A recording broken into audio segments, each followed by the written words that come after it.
Hey, welcome to Pythagoras' theorem. Pythagoras who? What? Who's Pythagoras? I've found a picture of the guy right here. And of course you might already know something about his contribution to maths, great Greek mathematician. He was also a philosopher who believed there was a lot of mathematics in the world. One of his philosophies was by nature, world is number. And so he set about trying to find patterns of numbers in the world, and there's a lot of work that he did outside this particular theorem. So you might Google search that. Actually, the Egyptians used ropes like this one here, divided up, let's say, into 1 metre pieces, and stretched them out to do constructions. The Egyptians were great builders to produce these sorts of triangles that they used in their construction, where that might be 3 or 4 and 5 metres. And of course they were very interested in forming a 90-degree triangle, which is what Pythagoras' theorem is all about. And of course one of the reasons you might want to do that is what? Can you think of why you want, let's say, your bricks to all be on top of each other and form a 90-degree situation with the ground? What's the reason for that? A bit of science here. Might pause the presentation and discuss it with a mate or two. Anyway, here's the answer. It's gravity, of course.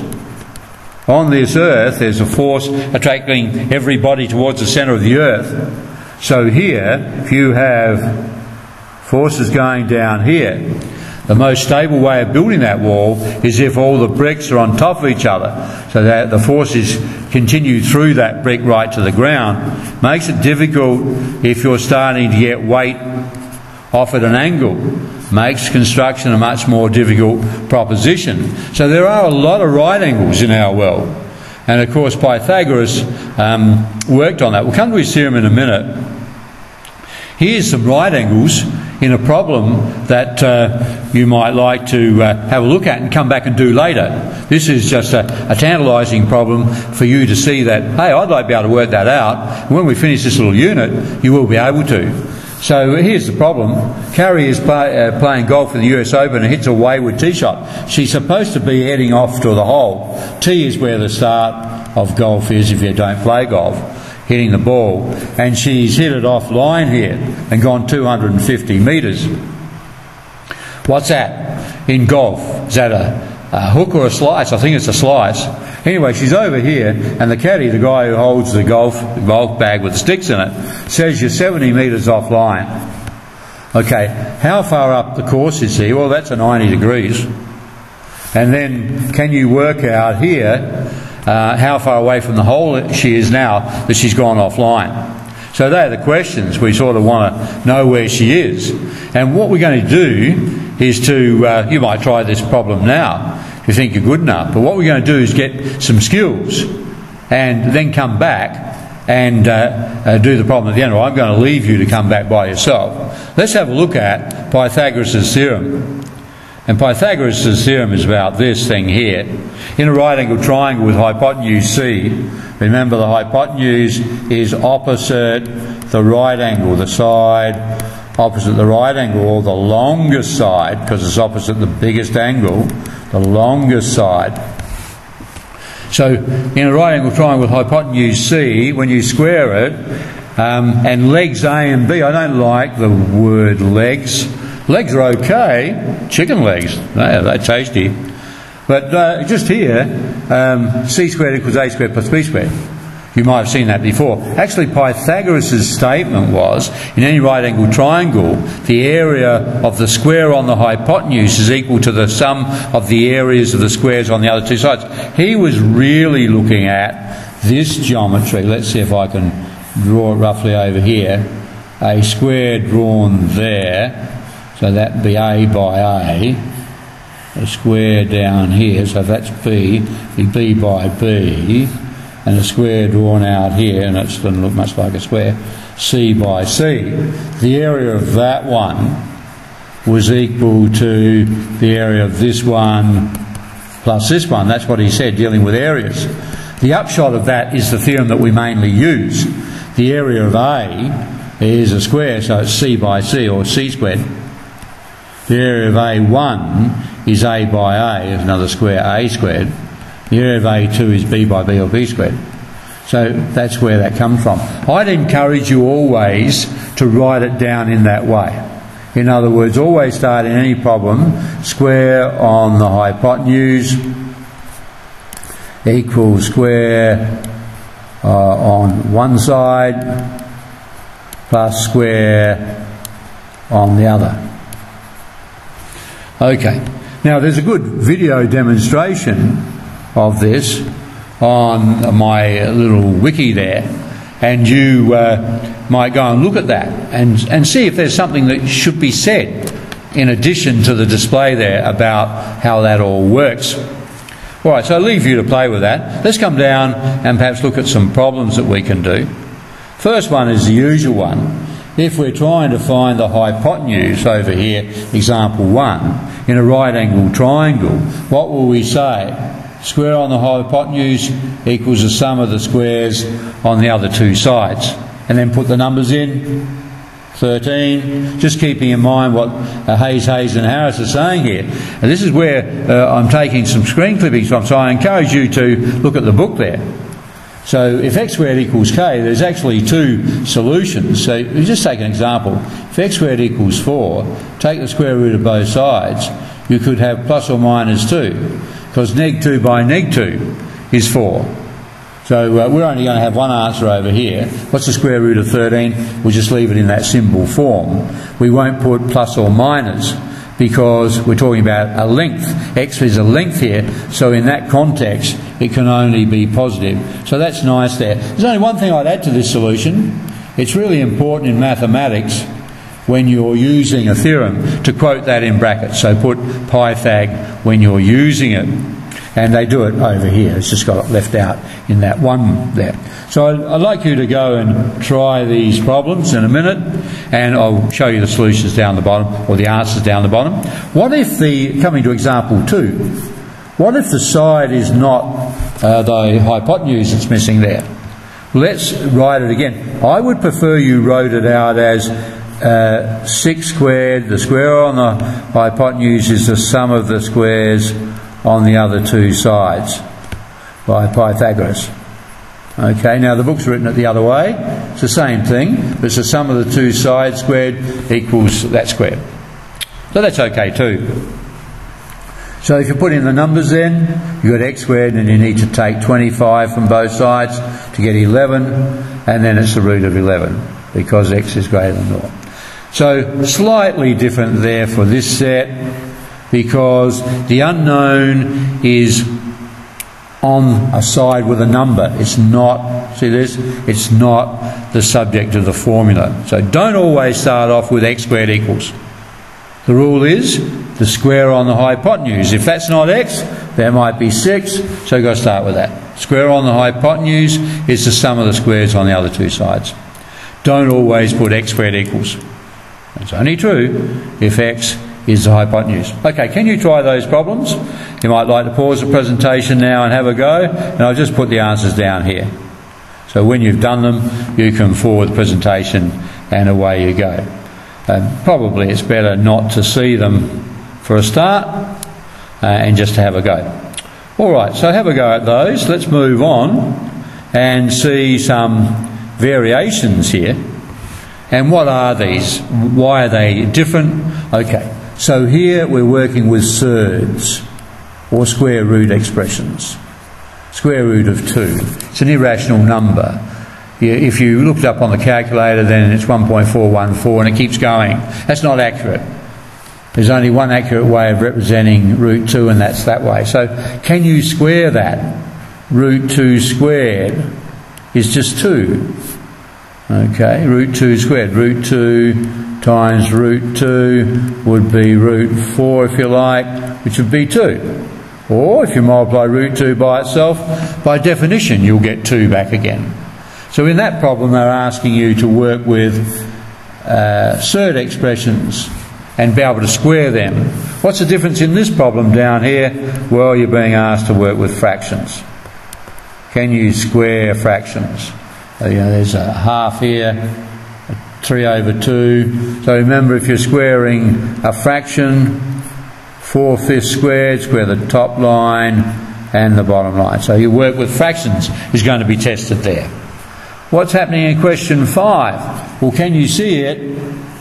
There are x's on 2 sides of the triangle. Okay, so you're going to have x squared on both sides of your Pythagoras statement, and you're going to have to collect terms up. On one side, collect all the x squareds up and solve it. That's a bit of a challenge. So here you want to collect the x squared terms on one side and then go on as before and solve it. So they're all just slight variations. What's going on down here? Let's have a look at these 3 here. Well, I think in this problem you can see that this is a composite figure, if you like. Composite figure. It consists of 2 right angle triangles right through here. So can you see you'll need to get x and then use it in this triangle to get y. So you have to, if you like, share sides and one feeds the other. So in a composite figure you need to find a value in one triangle, then use it in the next. You might think of that as a go-between, a value going between the 2 equations. And the same thing here, just got a little x up there, so that's going to be squared. Do you remember how to square something like a take b?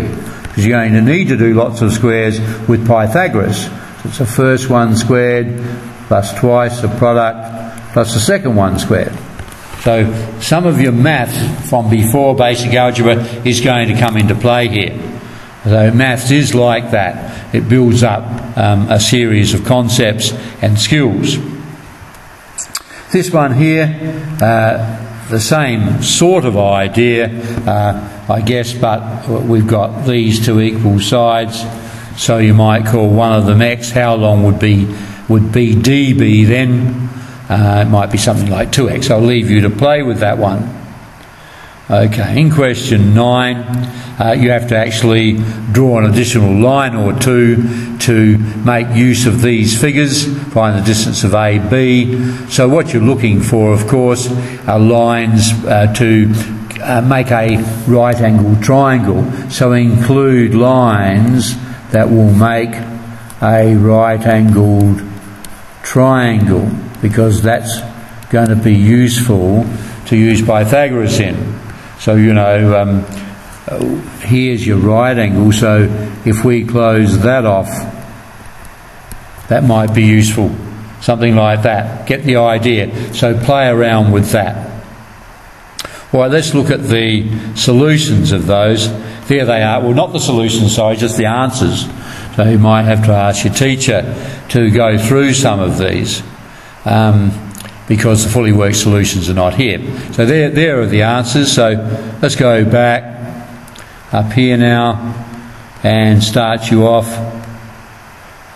with these problems. So pause the presentation, toggle it forward, get the answer, and so on. I'll just take it up to the other window there so you get a chance to see all of them. Okay, so let's move on. What else can we do? We'll go to there and make sure we get that one.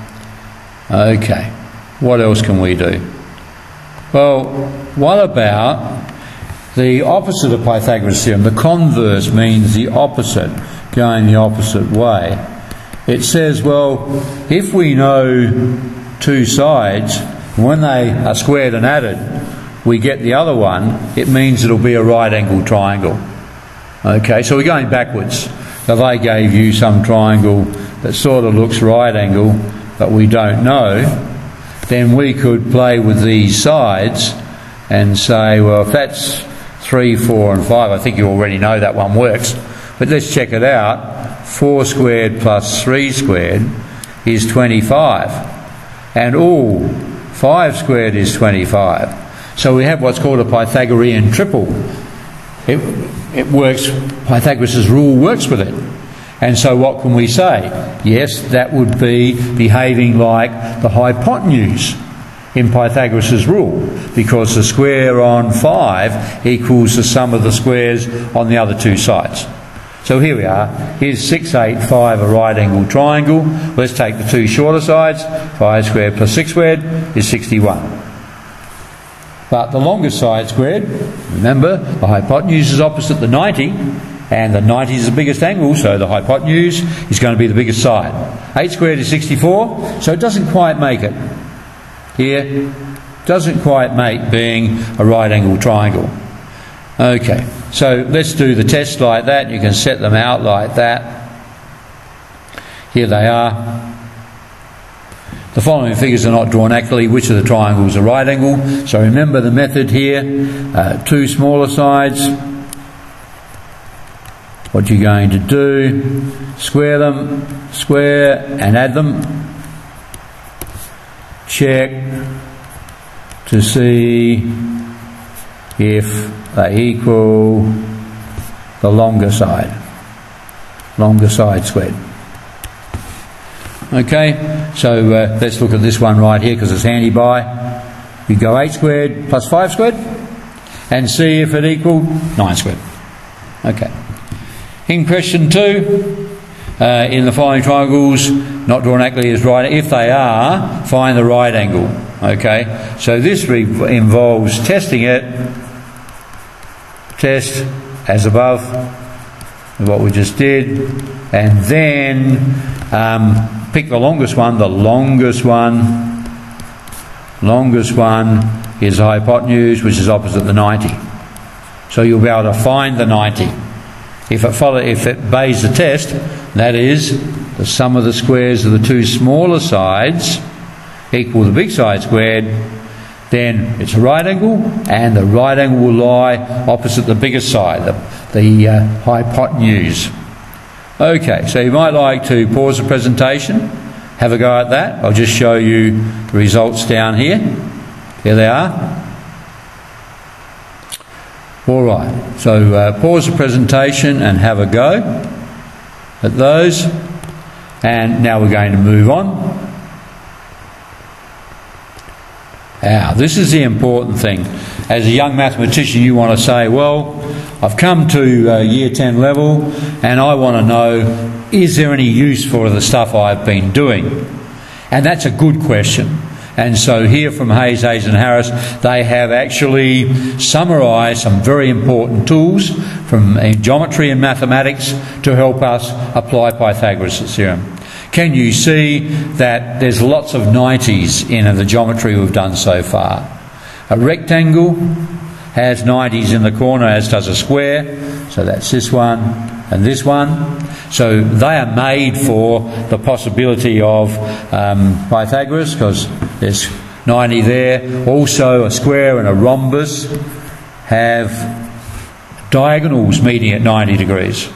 In the case of a square, they're all identical sides produced here.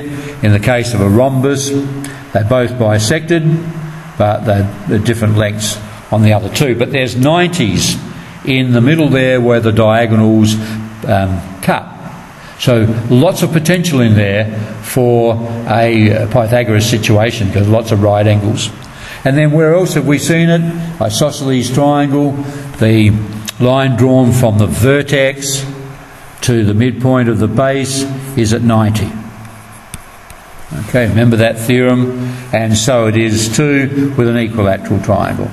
Really, because it's going to be, as long as those two are equal, then that line from the vertex up there to the midpoint of the base will be at 90. Okay. Let's see if we can use those in some practical problems. Okay. So if you're doing a practical problem, Hayes and Harris have given us a good method here.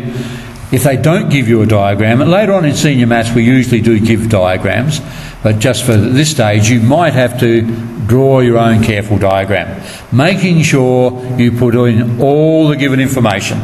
That's important. Basic problem solving, you must use all the given information of the problem. Even underline in the question, I will do that down here in a minute, the key information. Use a symbol such as X to represent the unknown length, or you can use L or H for height. Write down Pythagoras's theorem for the given information. And I would suggest you always here, I've done it here, the square on the hypotenuse equals the sum of the squares on the other two sides. Remember, x is not always in the front, the subject of the formula. It's not always x squared equals. It's the square on the hypotenuse, whatever that is, equals. Solve the equation, write your answer. Because in problem solving, we don't just want to stay in X land. We've introduced X to help us solve somebody's practical problem. They want to know the answer to the problem, not the answer to our X tool that we put in there to solve the problem. Okay, let's do one. A rectangular gate. What are you going to do? There you are. You're going to draw a rectangle. It's 3 metres wide, so you make sure you put it in there. So I'm going to underline all these. 3 metres wide, and it's got a diagonal, a strut to support the gate, because it's going to hinge here somewhere, isn't it? And swing open, something like that. So it's got a diagonal which is 3.5 metres there, and we want to know how high is the gate. So we're going to let X be that. Have we got a 90? Yes, because it's a rectangle. Now we will write Pythagoras' statement. The square on the hypotenuse, with 3.5 squared, equals the sum of the squares on the other two sides. Work out the numbers, 9 and 12.25. You can use a calculator for that.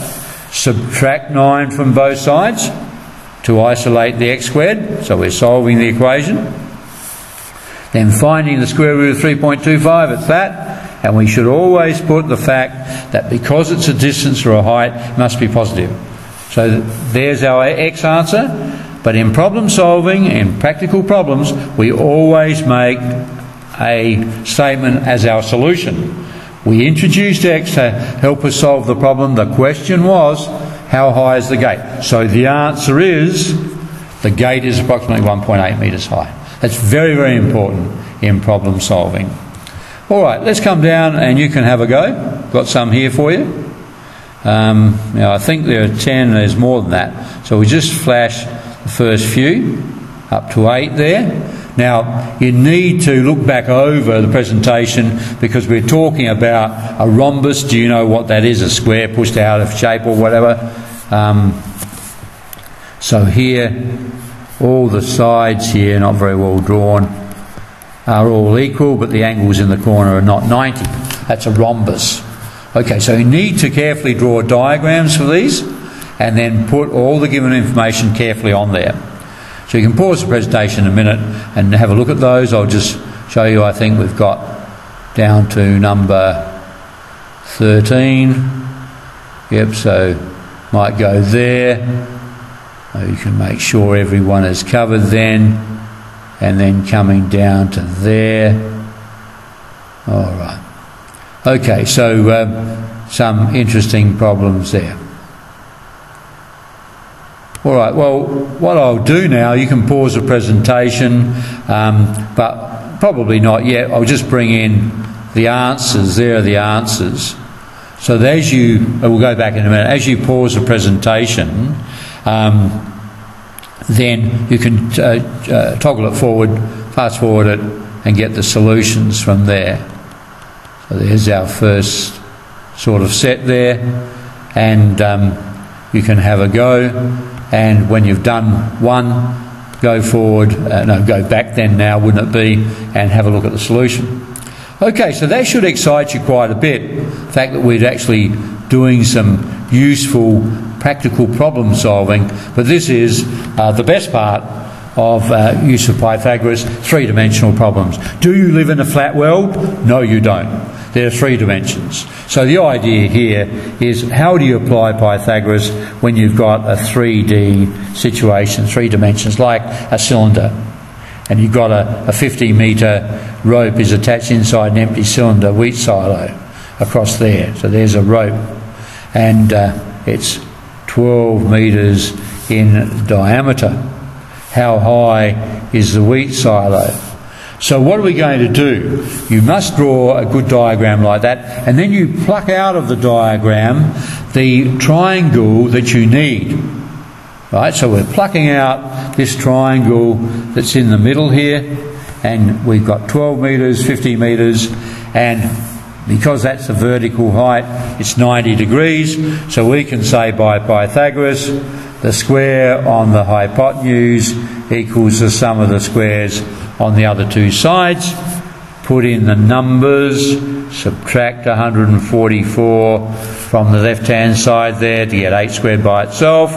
Then take the square root, remembering that 8 squared is 2356, has two solutions, a positive and a negative. We only want the positive one because it's a height. And then they've done it to 1 decimal place here.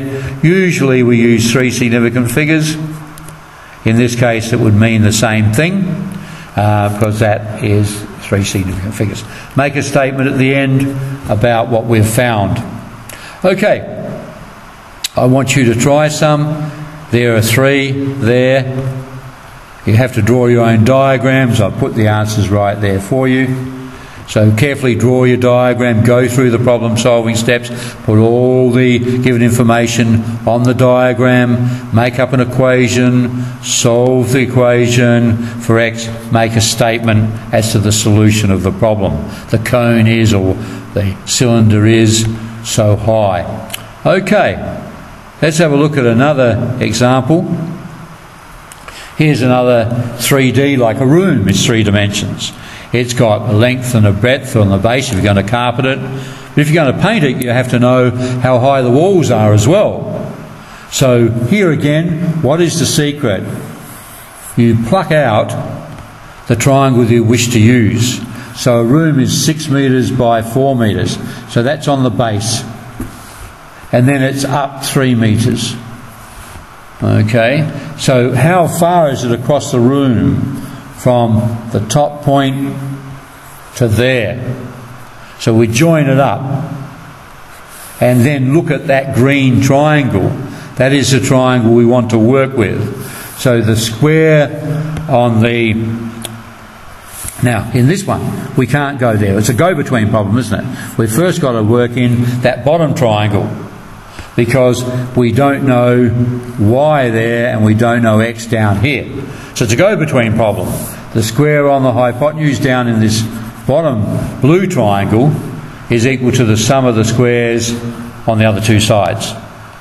So we've got that. We can work out then in the green triangle we've got the square of y equals the sum of squares of the other two sides, and pinch the x squared from here and stick it in there.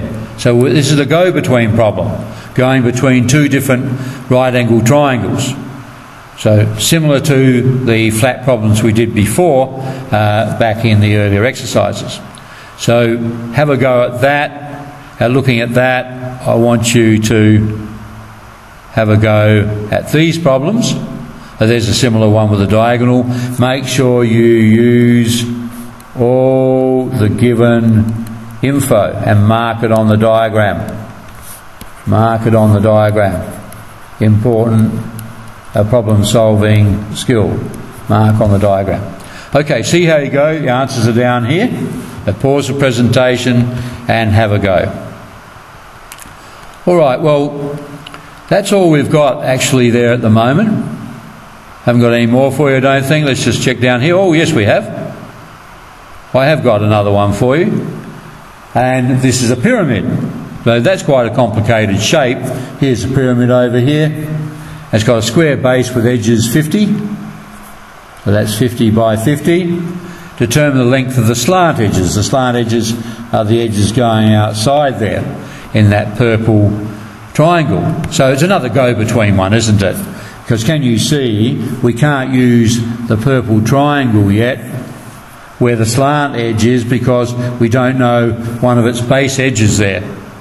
So we'll have to go into a go-between triangle. That's this one down here, which will have x by 50, work with that get x squared and then use as a go-between, because x squared is going to be important in the triangle that has got what we want, which is the slant height. So it's another go-between problem. So some of the 3D ones get quite interesting, a bit challenging. So just think about that, using a base triangle, getting an answer and then popping it up into the triangle we want. So it's a go-between. And here are your go-between problems, and then that is the end of our section. So I want you to try and look at the example to have a go at this one here and then move on. And the second one in here is also a pyramid, so you'll be able to use the same sort of technique there. The cube here, you'll have to think of that. B is the centre of the face, so you need to draw a diagonal and think about the geometry of that. And here are your solutions. All right, so this journey, this Pythagoras journey, has been really good because it's taken us from the fundamentals, and this Pythagoras theorem is a fairly easy one to understand, right up to fairly interesting and difficult three-dimensional problems, which is equipping you to be quite useful mathematically in the real world. So that's exciting. That's what we want, isn't it, from mathematics, not just a whole lot of problems. So I hope you're excited about that. Now, there will be more presentations, so for me it's cheers from now, for now, and I hope to catch you in another presentation. Cheers.